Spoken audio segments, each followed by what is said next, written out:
ফুলের শ্রদ্ধা আর ভালোবাসায় চিরনিদ্রায় শায়িত হলেন বর্ষিয়ান রাজনীতিক ও আওয়ামী লীগের সাবেক সাধারণ সম্পাদক সৈয়দ আশরাফুল ইসলাম। রোববার আসরের নামাজের পর রাজধানী বনানী কবরস্থানে তাকে দাফন করা হয়। চোখের জলে তাকে চিরবিদায় জানান স্বজন, সহকর্মী আর সাধারণ মানুষ। এর আগে নিজ জেলা কিশোরগঞ্জে এবং ময়মনসিংহে জানাজা শেষে ঢাকায় আনা হয় আশরাফের মরদেহ। সৈয়দ আশরাফুল ইসলামের সততা আদর্শকে রাজনীতির জন্য অনুপ্রেরণা বলে মনে করেন এই প্রজন্মের রাজনীতিকরা। সাদুল ইসলামের রিপোর্ট। সৈয়দ আশরাফের মরদেহ যখন কিশোরগঞ্জের গ্রামের বাড়িতে পৌঁছায় তখন শেষবারের মতো তাকে একবার দেখতে ভিড় করেন হাজারো মানুষ।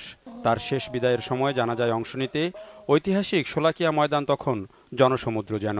রাষ্ট্রীয় মর্যাদায় গার্ড অফ অনার দেওয়ার পর শুরু হয় জানাজা। মাঠে জায়গা না পেয়ে অনেকে রাস্তার পাশে বাড়ির ছাদে দাঁড়িয়েও জানাজায় অংশ নেন। পরে সৈয়দ আশরাফকে শেষ শ্রদ্ধা জানান সর্বস্তরের মানুষ।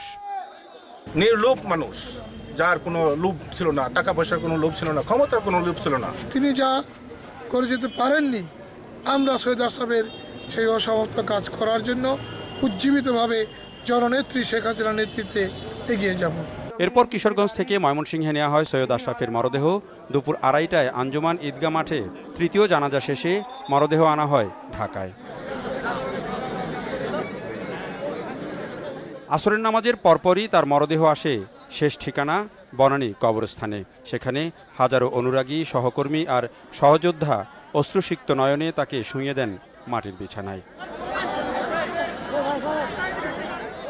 সবাই দুহাত তুলে আল্লাহর দরবারে দোয়া করেন এমন সৎ আর নির্লোভ মানুষটি যেন ভালো থাকে অজানার দেশে।